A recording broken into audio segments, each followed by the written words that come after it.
이로 말미암아 아버지께서 나를 사랑하시느니라. 이를 내게서 빼앗는 자가 있는 것이 아니라 내가 스스로 버리노라. 나는 버릴 권세도 있고 다시 얻을 권세도 있으니 이 계명은 내 아버지에게서 받았노라 하시니라. 아멘. 오늘 개강 집회에 오시는 목사님은 제 24살 때 예수님 만났는데 제가 그날 예수님 만날 때 저하고 함께 기도하셨던 제 스승 목사님이세요. 제 아버지가 돌아가셨어요. 제가 33살 때인가 아버지 돌아가셨는데 제 아버지 돌아가시고 난 다음에 저한테 잔소리하는 사람이 아무도 없었는데 목사님이 저를 불러서 때렸어요. 넌 왜 새벽 기도를 안 하냐? 그러다가 네 인생이 어떻게 되려 그러냐? 제가 그때 마음 먹었어요. 나 같은 사람을 위해서 인격을 깨트려가며 손찌검하면서 새벽 기도하라고 가르쳐주는 분이 내 아버지지. 나는 영적 아버지를 도원웅 목사님이라고 생각하고 살아요. 지금도 명절이 되면 찾아가고 스승의 날이 되면 찾아가고 생일이 되면 찾아가고 항상 제 평생에 잊을 수 없는 목사님이시고 제 스승님이십니다. 여러분 개강수련회 집회 오시면 후회함이 없을 거예요. 오셔서 말씀 듣고 저도 같이 말씀 듣고 기도할 테니까 정말 은혜 받는 그런 시간 되셨으면 좋겠고, 영적인 힘 없이 캠퍼스에서 어떻게 살 거예요? 세상에 물들게요. 그냥 세상 사람들처럼 살 거예요? 우리 그러지 말아요. 발버둥은 쳐봐야 될 거 아닙니까? 나 세상과 다르다고. 나는 예수 믿는 사람이라고. 그런 영적인 능력이 은혜를 통해서 오는 거예요. 아멘. 오늘 저녁에 꼭 오세요.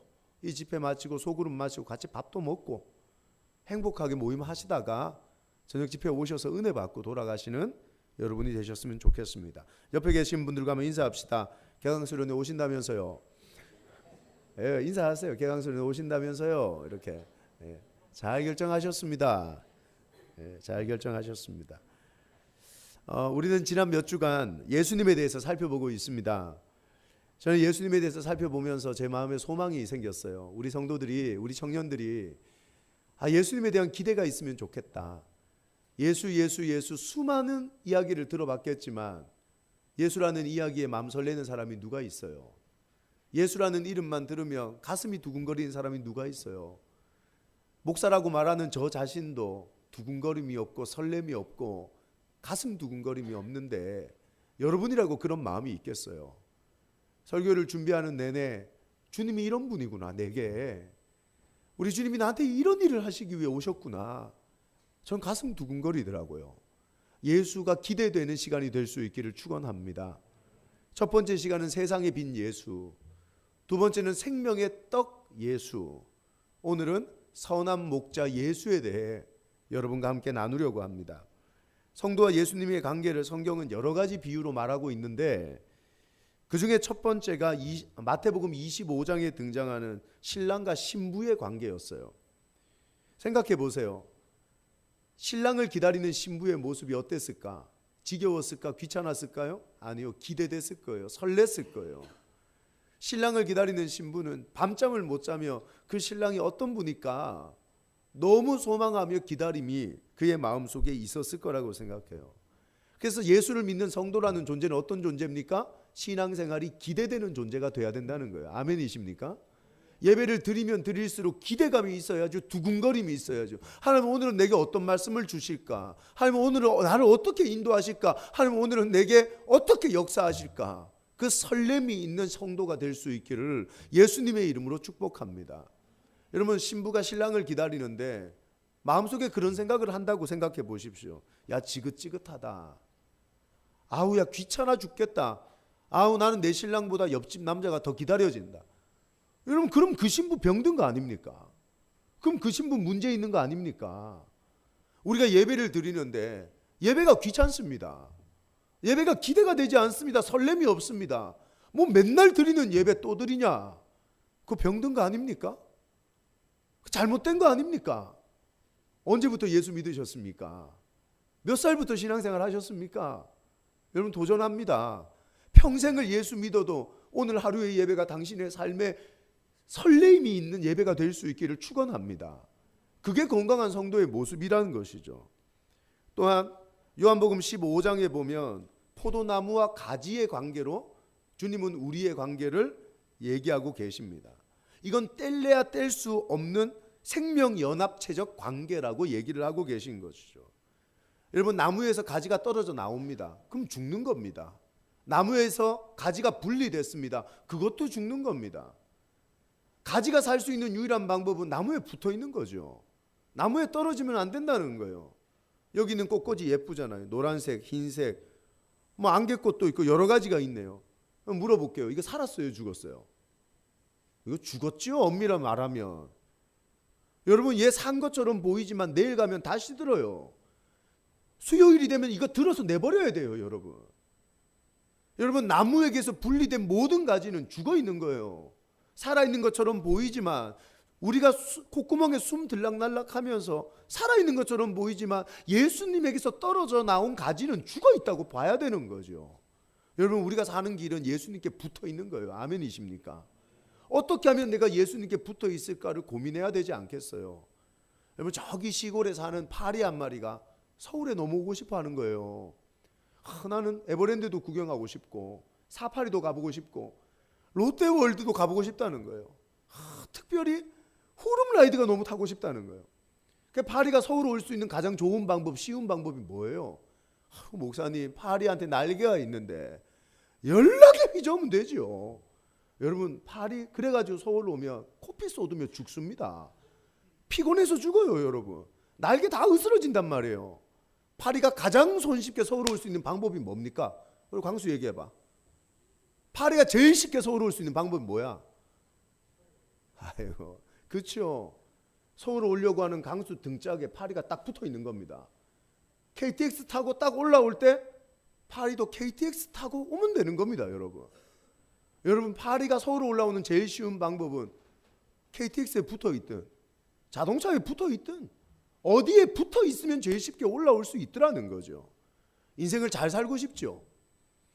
너무 노력합니다. 잘 살고 싶어서. 노력해도 잘 안 돼요. 인생이 정말 잘 살 수 있는 방법이 뭐라고 생각하세요? 인생의 주인 되시고 인생을 창조하신 하나님 그분에게 붙어 있는 겁니다. 포도나무 가지가 포도나무에 붙어 있어야 사는 것이죠. 아멘이십니까? 그래서 우리는 예수께 붙어 있을 때 생명력이 있는 겁니다. 예수께 붙어 있을 때 살아야 되는 이유를 아는 것입니다. 예수께 붙어 있을 때 내 사는 게 행복한 것입니다. 할렐루야. 그게 우리가 살아가는 삶의 방법이더라는 것이죠. 누가 저한테 묻습니다. 성도의 능력은 어디에서 옵니까? 접착력입니다. 접착력. 예수님에게 얼만큼 붙어 있냐? 그럼 가지가 나무에 어떻게 붙어 있냐? 이 접착력이 그 성도의 능력이더라는 거죠. 그리고 오늘 본문에 나오는 양과 목자의 관계가 세 번째입니다. 사실 양과 목자의 관계는 이스라엘 백성들이 이해하기 가장 쉬운 얘기였어요. 왜냐하면 이스라엘 백성들의 대부분의 직업이 뭐냐 하면 목축업이었거든요. 목축업이다 그러면 이스라엘 백성들이 실제적으로 그들이 하는 일은 양을 치는 목동이거나 목자였을 가능성이 큰 겁니다. 가장 흔한 직업이 목자였던 거죠. 여러분, 그래서 성경에 나오는 인물들 가운데 직업이 목자가 많습니다. 아브라함 목동이었습니다.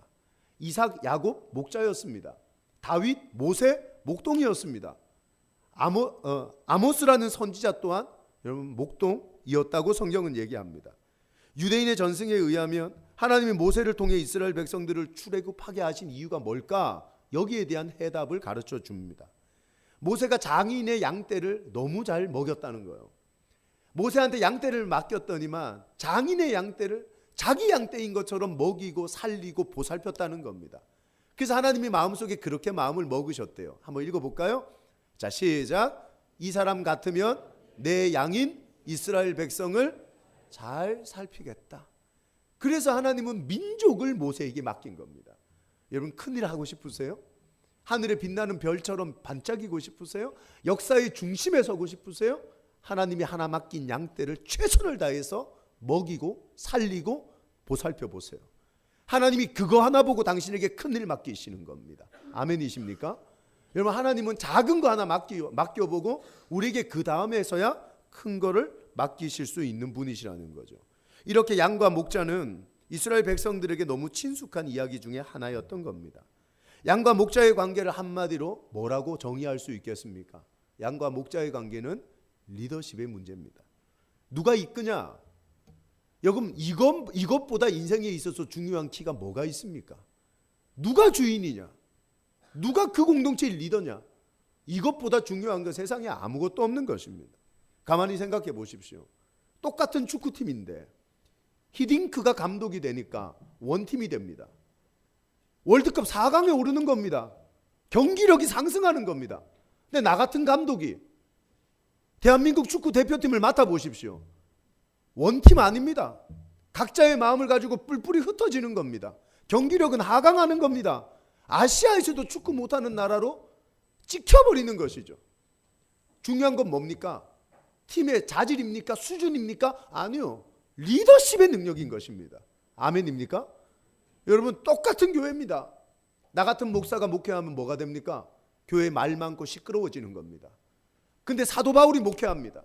안디옥 교회가 얼마나 문제 많았습니까? 얼마나 시끄러웠습니까? 근데 바울이 들어가서 목회하자마자 교회의 예배가 삽니다. 기도가 삽니다. 전도가 삽니다. 선교 가는데 길이 열리는 것입니다. 문제는 리더십의 문제라는 겁니다. 여러분, 정말 중요한 건 인생에 있어서 중요한 키는 누가 날 이끄냐? 리더십의 문제라고 성경은 끊임없이 우리에게 얘기를 하고 있습니다. 오늘 본문을 보시죠. 11절에 위대한 선언으로 시작합니다. 어떤 선언인가요? 같이 한번 읽어볼까요? 자, 시작. 나는 선한 목자라. 여기에 나오는 이 선한이라는 단어가 헬라어로 칼로스라는 말이에요. 예전에 한 자동차 회사에서 여러분 칼로스라는 자동차 브랜드 나온 거 아시죠? 그 칼로스라는 말이 여기에 쓰이는 겁니다. 하나님께서 천지를 창조하시고 자기가 만드신 세상을 보고 뭐라고 말씀하셨습니까? 보시기에 좋았더라라고 말씀하시는 거예요. 그 좋았더라라는 말이 칼로스입니다, 여러분. 완전한 좋음입니다. 하나님이 만드신 이 세상은 완전한 좋음이었고 완벽한 좋음이었던 것입니다. 여러분, 뭐 하나도 문제가 없었던 것이죠. 여기에 나오는 이 칼로스가 완전한 좋음을 의미하고 있는 것이죠. 오늘 예수님은 자기 백성을 향해 나는 선한 목자라 말씀하시는 것 위대한 선언입니다. 완전히 좋은 목자라는 겁니다. 야, 너희들 나 따라오면 안 죽는다 이겁니다. 너희들 나 따라오면 산다. 나 따라오면 안 망한다. 나 따라오면 후회 없는 인생 살 수 있다. 여러분, 이런 말을 누가 할 수 있던가요? 세상에 어떤 부모가 너 나 따라오면 성공한다. 세상에 어떤 선생님이 너 나만 따라오면 된다. 그런 사람 본 적 없습니다. 왜? 자신 없거든요. 근데 오늘 우리 예수님이 뭐라고 말씀하십니까? 너 나 따라오면 안 망한다. 너 나 따라오면 안 죽는다. 너 나 따라오면 후회 없다. 이런 말 하시는 분은 세상에 유일하게 예수님밖에 없는 것입니다. 아멘이십니까? 여러분, 우리가 오늘 누구를 따라 살아야 되고 누가 내 인생의 주인 되어야 될 것인가를 결정하는 시간이 될 수 있기를 예수님의 이름으로 소망합니다. 그래서 예수님 말씀하신 선한 목자, 선한 목자의 특징이 뭘까? 세 개만 딱 살펴보고 설교를 마치겠습니다. 한번 따라합시다. 인도. 완전히 좋은 목자는 완벽하게 인도하신다는 겁니다. 완벽한 인도를 뜻하는 것이죠. 여러분, 시편 23편 1절에 여호와는 나의 목자시니 내게 부족함이 없으리로다. 사랑하는 여러분, 하나님은 우리가 풍성한 삶, 부족함이 없는 인생이 되기를 바라고 계십니다. 그 일을 이루시기 위해서 그의 아들 예수를 보내서 죽였습니다. 예수 안에 있으면 풍성한 삶을 살 수 있다는 믿음이 그의 마음에 확신이 있었기에 그는 아들을 죽여 우리의 삶에 풍성함을 선물로 주시고자 했던 것입니다. 그게 10절 말씀입니다. 10절 한번 읽어볼까요? 요한복음 10장 10절. 자, 시작. 도둑이 오는 것은 도둑질하고 죽이고 멸망시키려는 것뿐이요 내가 온 것은 양으로 생명을 얻게 하려는 것이라. 더 풍성히 얻게 하려는 것이라. 여러분, 그래서 목자이신 예수님 따라가면 생명을 얻는데 풍성히 얻는다고 말씀하고 계시는 거예요. 예수님을 통해 흘러 들어오는 복은 따라합시다. 전인격적이다. 전포괄적이다. 이 두 가지를 잊지 마십시오. 예수님을 통해서 흘러내려오는 복은 전포괄적인 복입니다. 어떤 사람은 그러더라고요. 목사님, 예수님 믿으면 구원받지요? 맞아요, 틀려요? 맞지요. 근데 성경은 그렇게만 말하지 않습니다. 그게 9절이에요. 요한복음 10장 9절. 예수님이 진짜 뭐라고 말씀하시는지를 보지요. 예수님 믿으면 구원만 받나? 아니에요, 여러분. 한번 읽어봅시다. 자, 시작. 내가 문이니 누구든지 나로 말미암아 들어가면 구원을 받고 또 들어가며 나오며 꼴을 얻으리라. 여러분, 예수님 믿으면 구원만 받습니까? 꼴도 얻습니까?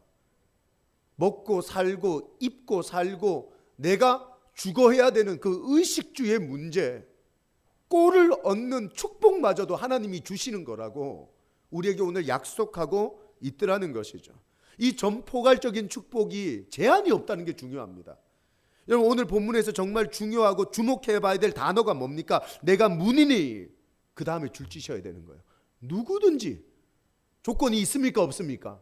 조건은 하나 있습니다. 문이신 예수를 들어가면, 예수를 믿으면, 예수를 통해 구원 받으면 누구든지 구원받고 꼴을 얻는 존재가 된다고 약속하고 계신 겁니다. 선한 목자는 양의 생명만을 지키는 존재가 아닙니다. 자신의 양에게 꼴도 주고 축복도 주고 형통의 복도 주시는 게 선한 목자의 특징이더라는 것이죠. 시편 23편 2절이 이거 얘기하고 있는 겁니다.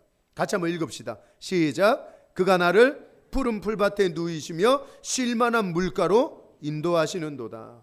여러분, 오늘 원문을 보면요, 오늘 본문 요한복음 10장 10절에 생명을 얻는다라고 말할 때 그 동사, 얻는다는 동사가 미래 완료형으로 쓰여져 있습니다. 하나님께서 우리에게 주시는 그 축복, 풍성한 복은 믿을 때 한 번 얻는 풍성한 복이 아니라 미래의 어느 날, 주님 오시는 그날까지 내게 계속해서 부어진 바 되는 복이라고, 끊임없이 주시는 복이라고 우리에게 약속하고 계시는 거예요. 선한 목자는 우리를 풍성한 삶으로 인도하고 있습니다. 제 좋아하는 찬송가 380장 있는데요, 나의 생명 되신 주 주님 앞에 나아갑니다. 주의 흘린 보혈로 정케하사 받아주소서. 날마다 날마다 주를 찬송하겠네. 주의 사랑의 줄로 나를 굳게 잡아 매소서. 내가 정말 좋아하는 건 2절 가사예요. 2절 가사. 괴로운 세상 지날 때 나를 인도하여 주소서. 주를 믿고 나가면 나의 길을 잃지 않겠네. 여러분, 저는 압니다. 길 잃은 청년들이 많다는 걸요. 내가 어떻게 살아야 될지, 내가 어떤 길로 가야 될지, 내가 누구를 만나야 될지, 당신은 미야입니다. 미야. 길을 잃어버린 사람들인 것입니다. 근데 그거 아십니까? 괴로운 세상 한가운데 주님이 나를 인도하면 길을 찾는 인생이 된다고 말씀하시는 겁니다. 할렐루야. 저 여러분이 우리 공동체를 통해 길 찾는 청년들이 됐으면 좋겠습니다. 오늘 청년들 중에 나눔을 하다 보면 그런 아이들이 있거든요. 목사님, 저는 공동체에서 예배드리다가 비전을 발견했어요. 길 찾은 겁니다, 여러분. 여러분, 인생의 사명을 발견하고 비전을 발견하고 이 공동체에 찾아와서 예배드리는 겁니다. 저는 여러분에게 이 복이 임할 수 있기를 축복합니다. 길 잃어버린 내 영혼이 예수님 인도함을 받아 길을 찾는 역사가 오늘 예배를 통해 나타나게 하여 주시옵소서. 이게 우리의 기도의 제목이 되어야 할 줄 믿습니다.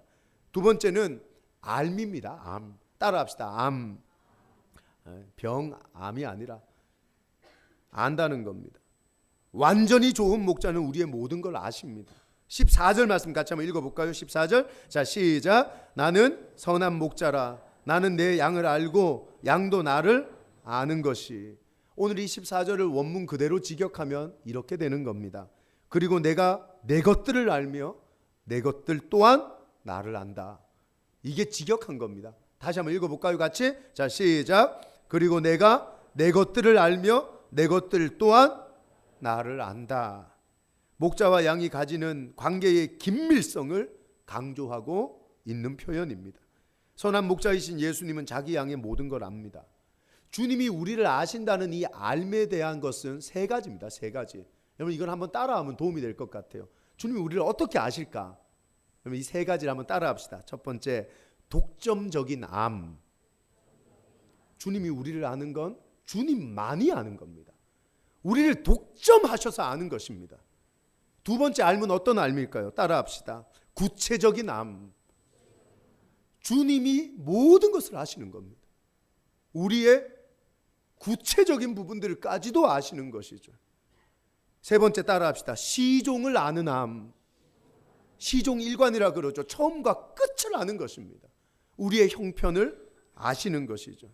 마치 성부 하나님만이 성자 예수님을 아는 것처럼, 성자 예수님만이 성부 하나님을 속속들이 아는 것처럼, 남편만이 아내를 아는 것처럼, 아내만이 남편을 아는 것처럼, 목자 되신 예수님만이 자신의 양인 우리를 아신다는 겁니다. 여러분, 하나님은 우리의 마음이 약한 걸 아십니다. 여러분, 마음이 약합니다. 세 보이지만, 센 척하며 여기 앉아 있지만 당신만큼 마음 약한 사람을 본 적이 없습니다. 당신은 힘들면 죽고 싶습니다. 울고 싶습니다. 괴롭습니다. 이게 우리의 마음의 약함인 것이죠.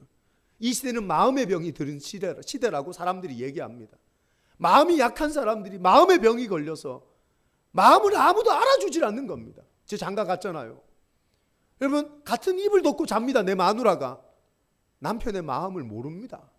그러면 저라는 남편은 제 마누라의 마음을 알겠습니까? 모릅니다.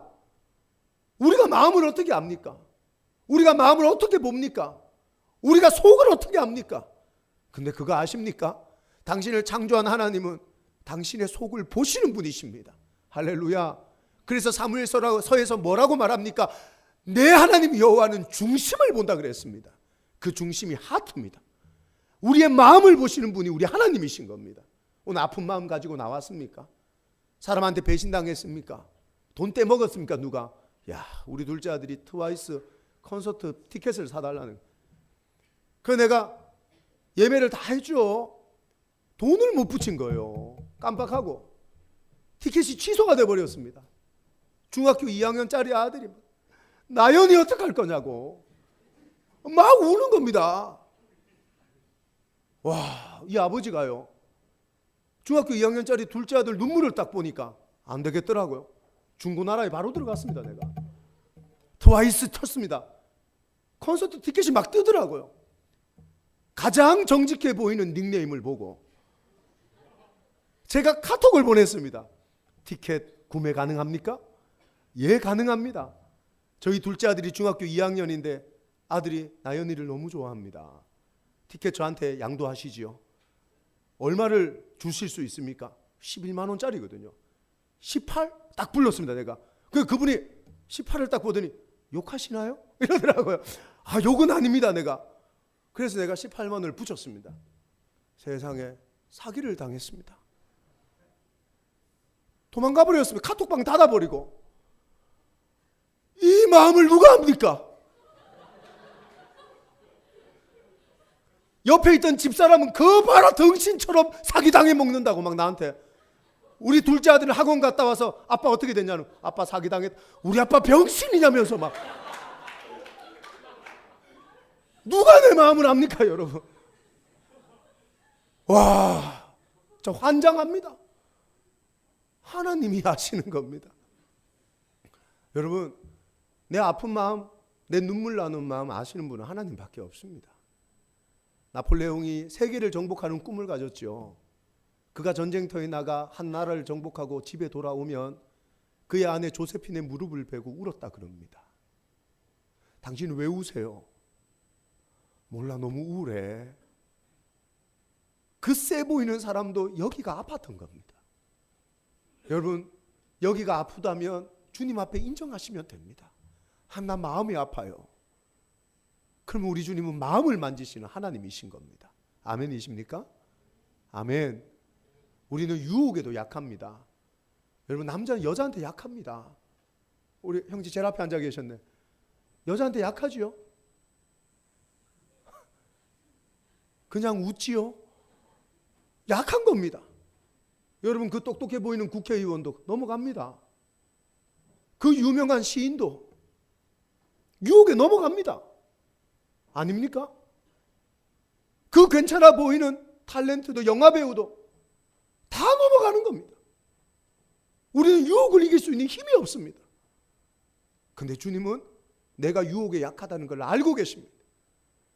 권기웅이라는 사람이 어디에 약한지, 어떤 부분에 무너지는지 우리 예수님은 너무 잘 알고 계시는 겁니다. 주님, 나는 이런 부분에 약합니다. 주님 앞에 고백하면 주님이 성령의 능력을 부어주시는 줄 믿습니다. 그 능력으로 사는 것입니다. 내가 유혹을 이기려고 사는 게 아니라 성령의 능력으로 살아가면 유혹을 뚫어내는 역사가 일어나게 된다는 겁니다. 아멘. 여러분, 우리는 육체적으로도 약합니다. 여기 병들지 않는 사람이 있습니까? 나는 어벤져스다. 손 들어 보시죠. 나는 막 63층에서 떨어져도 막 멍 안 든다. 없습니다, 여러분. 제 집회 가서 물었습니다. 광주 집회 가서. 우린 육체에 약합니다. 병 안 드는 사람이 있습니까? 그랬더니 진짜 몸 좋은 애가 막 갑바 이런 애들 있잖아요. 이런 애가 막 손이 드는 거예요. 그 내가 할 말이 없었습니다. 형제한테 탁 손가락질 하면서 그랬습니다. 형제는 무좀도 없습니까? 형제가 손을 내리는 것입니다. 무좀이 있었던 것이죠.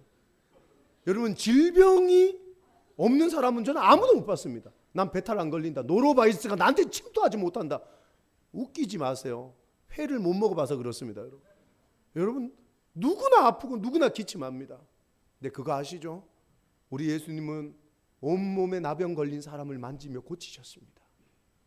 우리 예수님은 열병 들린 베드로의 장모를 고쳐주셨습니다. 오늘 우리가 약하다는 걸 인정하면 주님이 우리에게 어떤 복을 주시는 줄 아십니까? 로마서 8장 26절입니다. 한번 읽어봅시다. 로마서 8장 26절 시작. 이와 같이 성령도 우리의 연약함을 도우시나니. 할렐루야. 여러분, 우리가 약함을 인정하면 현우 형제, 성령이 도우시는 것입니다. 당신의 약함을 세우시는 것입니다. 하나님이 우리의 목발이 되시고 하나님이 우리의 능력이 되시고 하나님이 우리의 기둥이 되시는 것입니다. 오늘 그 하나님의 도우심을 경험하는 예배가 될 수 있기를 축복합니다. 하나님이 도우시는 것에서 끝나는 줄 아십니까? 아니요. 선한 목자 되신 그분은 8장 26절에 또 말씀하십니다. 한번 읽어볼까요? 시작. 이와 같이 성령도 우리의 연약함을 도우시나니. 크게 읽읍시다. 시작. 우리는 마땅히 기도할 바를 알지 못하나 오직 성령이 말할 수 없는 탄식으로 우리를 위하여 친히 간구하시느니라. 여러분, 내 엄마 아빠도 나를 걱정해 줄 수 있지만 나를 위해 기도 안 할 수 있습니다. 하지만 성령님은 단 한시도 나를 위해 기도를 멈추지 않는 분이라고 얘기했습니다. 성령님은 나를 위해 탄식합니다. 나를 위해 통곡합니다. 나를 위해 울고 계시며 기도하시는 것입니다. 제가 중학교 3학년 때 학교를 가다 쓰러졌습니다. 위에서 출혈이 생겨서 온몸이 빈혈로 학교를 가다 쓰러졌습니다. 제가 고등학교를 못 갔어요. 고등학교 재수했습니다. 내가 아파가지고. 그때 우리 엄마가 밤마다 내가 누워있는 병실에 와서 울었습니다.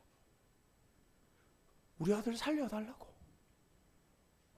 그따위 학교 안 가도 되니까 우리 아들 건강하게 해달라고. 핏덩거리가 이만큼 있는데 이거 터지면 죽는다고 그럽니다. 사랑하는 여러분, 나의 연약함을 아는 내 부모는 나를 위해 기도했습니다. 나를 창조하시고 나를 세상에서 가장 잘 아시는 당신의 선한 목자이신 예수님이 당신의 약함을 위해 기도하지 않겠습니까? 통곡하며 고쳐달라고, 통곡하며 이기게 해달라고 기도하시는 분이 우리 선한 목자이신 예수님인 줄 믿습니다. 그 주님을 향한 신실한 믿음을 가지고 오늘 위로받고 능력받고 승리하시는 여러분 되시기를 소망합니다. 하나님은 오늘도 우리 때문에 내 이름을 불러가며 탄식하며 울고 계시고 있습니다. 우리의 모든 걸 알고 계신 것이죠. 선한 목자이신 예수님은 완전히 좋은 목자이시기에 따라합시다. 완벽히 책임지신다. 그렇죠. 11절 말씀 다시 한번 읽어볼까요? 시작. 나는 선한 목자라. 선한 목자는 양들을 위하여 목숨을 버리거니와. 15절도 읽어봅시다. 시작. 나는 양을 위하여 목숨을 버리노라. 목자는 양을 보호하는 일에 온 관심을 쏟는 것입니다. 자신을 희생하면서까지 양들을 돌보는 것입니다. 선한 목자는 목숨을 내어놓고 자기 양을 지킵니다. 우리의 목자이신 예수님은 십자가 위에서 목숨을 내어놓고 우리를 살렸습니다. 그래서 그분이 목자가 되실 수 있는 겁니다. D.L. 무디가 이 사실을 알기에 이렇게 고백했던 것 같아요. D.L. 무디의 고백을 한번 읽어볼까요? 자, 시작. 예수께서 이 세상에 남기고 가신 것은 피밖에 없다. 날 지키고 날 살리고 날 회복시키려고 예수님은 자신의 살을 찢어서 온 세상에 피를 뿌리고 죽었습니다. 여기에 이 목숨을 버린다라는 말은 우리말로 책임이라는 말로 바꿀 수 있다고 생각합니다. 예수님은 우리를 책임지시는 리더였던 것입니다. 다윗 기억하시죠? 다윗은 목동으로 어린 양을 치고 있었습니다. 어느 날 사자와 곰이 와서 다윗이 지키고 있던 양 새끼를 물고 가면 다윗은 어떻게 했는 줄 아십니까? 한번 읽어볼까요? 다윗이 어떻게 했는지?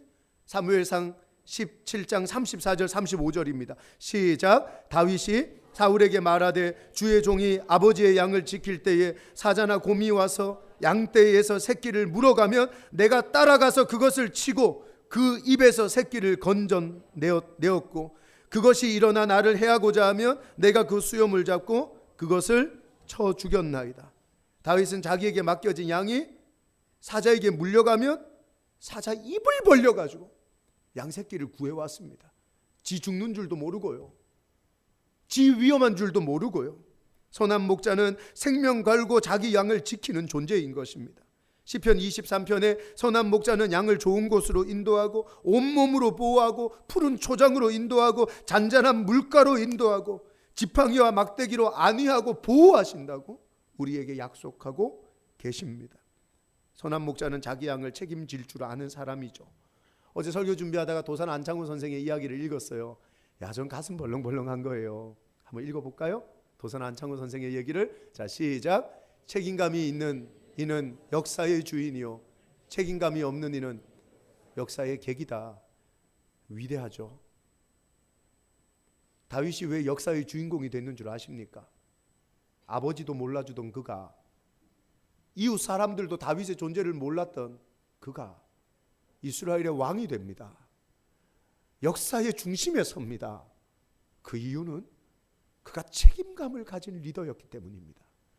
내게 맡겨주신 양 한 마리의 생명을 걸고 사자 입을 벌려 양을 구해올 줄 아는 책임감 있는 리더가 다윗이었기 때문인 겁니다. 사랑하는 여러분, 책임감 있는 역사의 주인이 되십시오. 아멘이십니까? 오늘 당신이 하나님께서 허락해 주신 책임 하나를 무시한다면 당신은 영원히 객이 될 겁니다. 중심에 서지 못할 겁니다. 여러분, 그런 인생을 살지 맙시다. 반대로 책임질 줄 모르는 리더는 욕먹습니다. 온 세상 사람들이 그를 욕하고 손가락질합니다. 리더로서의 자격이 없거든요. 진도 앞바다에 우리 아이들 죽여버리고 도망간 선장은 책임감 없는 리더입니다.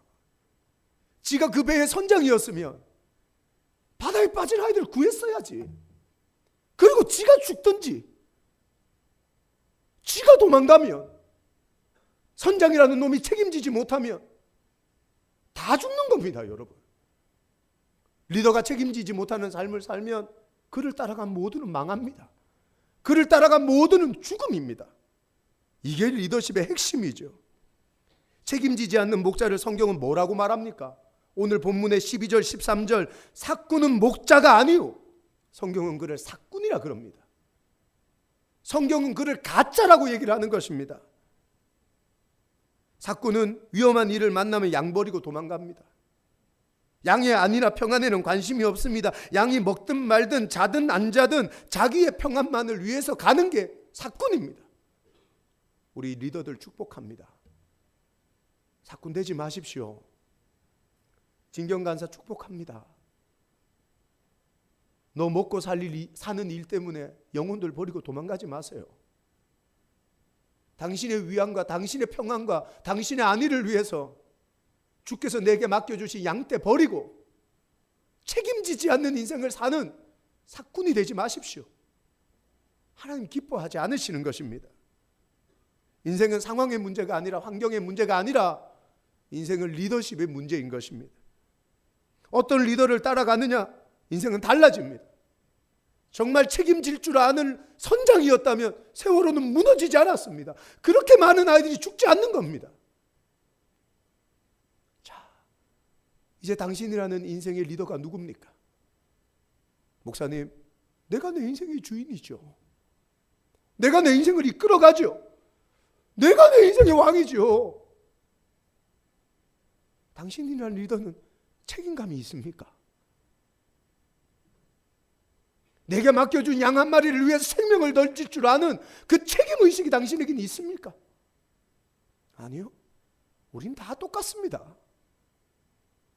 미투 운동의 희생자가 자살자 한 명으로 나왔죠.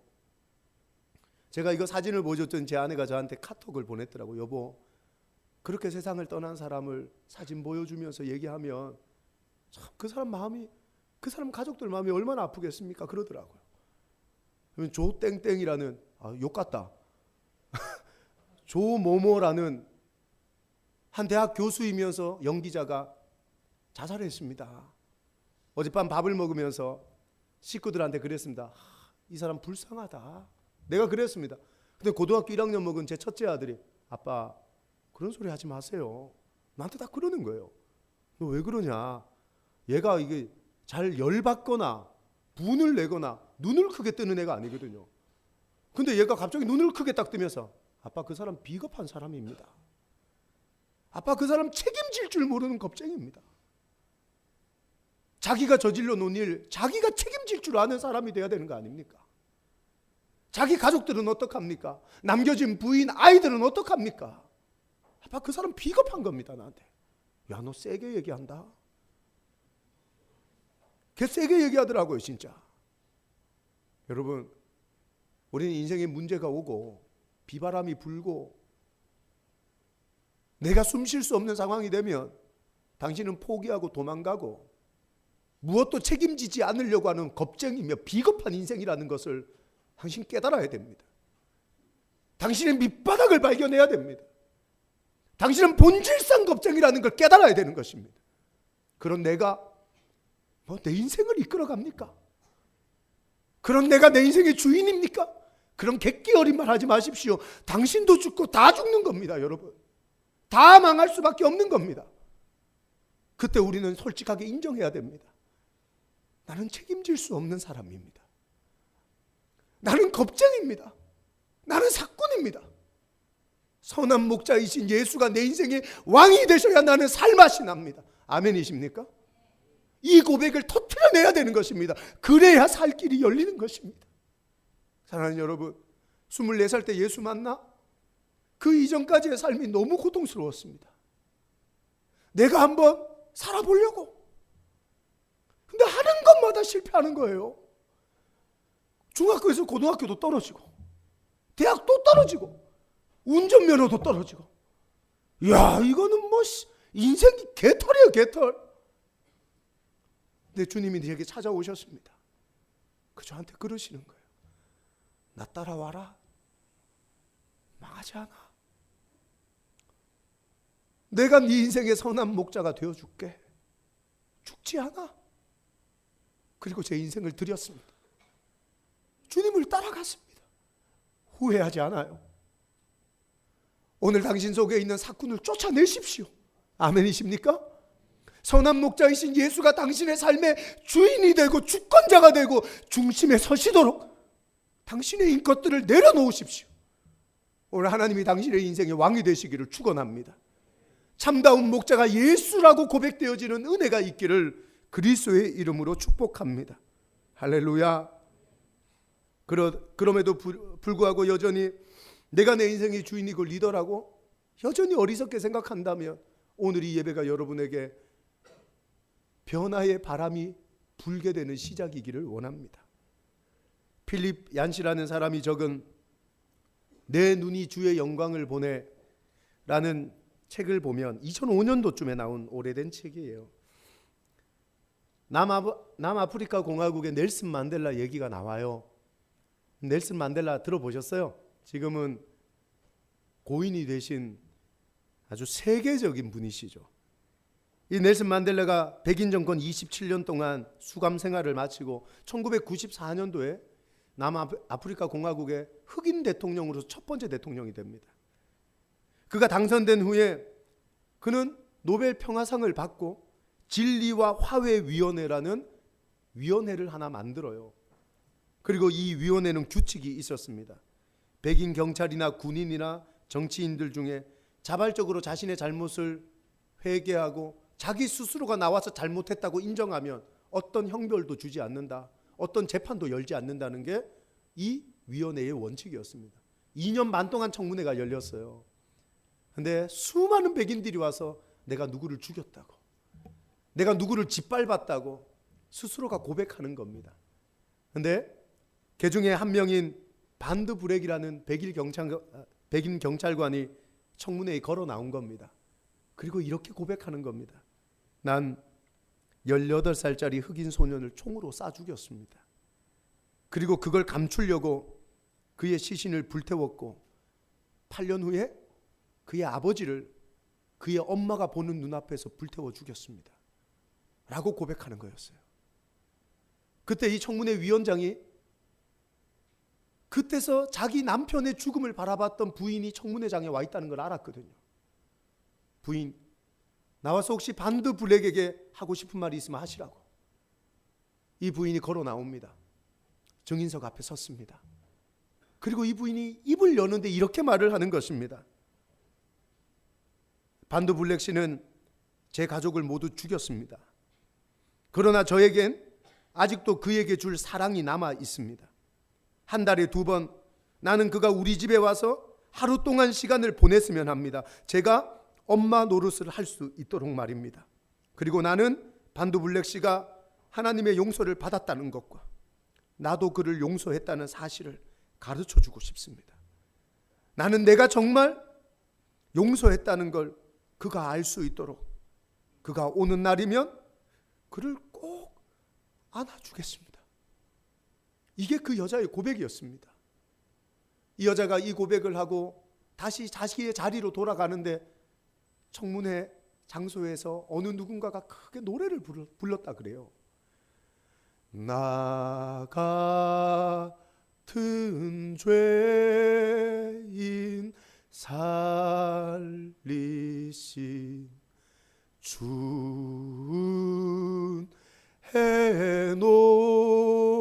놀라와 잃었던 생명 찾았고 광명을 얻었네. 선한 목자이신 주님은 이런 분이십니다. 나도 나를 용서할 수 없는데 그분이 나를 용서하십니다. 그분을 따라가면 구원이 있고 죄 사함이 있고 용서의 강물이 흘러 넘치는 것입니다. 그분을 목자 삼아 걸어가면 그분의 인도함은 완벽합니다. 그분이 날 아셔서 내 아픔을 만져주시는 것입니다. 그분이 날 책임져 주시는 거죠. 저는 오늘 이 예수님을 여러분의 삶의 목자로 고백하셨으면 좋겠습니다. 아멘이십니까? 사랑하는 여러분, 우리의 삶의 목자는 예수밖에 없습니다. 누가 완전히 나를 인도하고, 누가 완전히 나를 알고, 누가 완전히 나를 책임집니까? 내가요? 당신의 부모가요? 아니요. 누구도 완벽하게 우리를 책임질 수 없습니다. 주님 앞에 나를 인도해 달라고, 나를 아시는 당신이 나를 만져 달라고, 나를 책임져 달라고 고백하시기를 바랍니다. 할렐루야. 행복한 사람들의 축제가 뭐 하는 날입니까? 그 목자를 소개하는 날입니다. 내게 선한 목자 되신 예수님, 네가 노력해도 안 되잖아. 네가 주인 돼서 살아도 안 되잖아. 예수님을 주인 삼으면 되는 거야. 예수 모르는 그들에게 선한 목자가 예수님이라고 소개해 주는 것입니다. 여러분, 이번 행복한 사람들의 축제를 통해 예수님을 주인 삼은 수많은 사람들이 일어날 수 있기를 그리스도의 이름으로 축복합니다. 오늘 같이 기도하고 우리 작정할 텐데, 예수 믿지 않는 내 주변에 있는 사람 한 사람 한 사람의 주인이 선한 목자 되신 예수님이기를 소망하십시다. 그들의 이름을 적어 기도하십시다. 하나님, 그들에게 목자 되신 예수님을 증거하는 자가 되게 하여 주시옵소서. 우리 같이 한번 찬양할게요. 힘들고 지쳐 낭망하고 넘어져 일어날 힘 전혀 없을 때 조용히 다가와 손잡아 주시며 나에게 말씀하셨네. 너는 내 아들이라, 오늘날 내가 너를 낳았도다. 선한 목자 되신 주님은 일어날 힘 전혀 없는 내게 찾아오셔서 내게 손잡아 주시는 주님이신 겁니다. 우리 같이 한번 찬양하고 기도하며 나갑니다.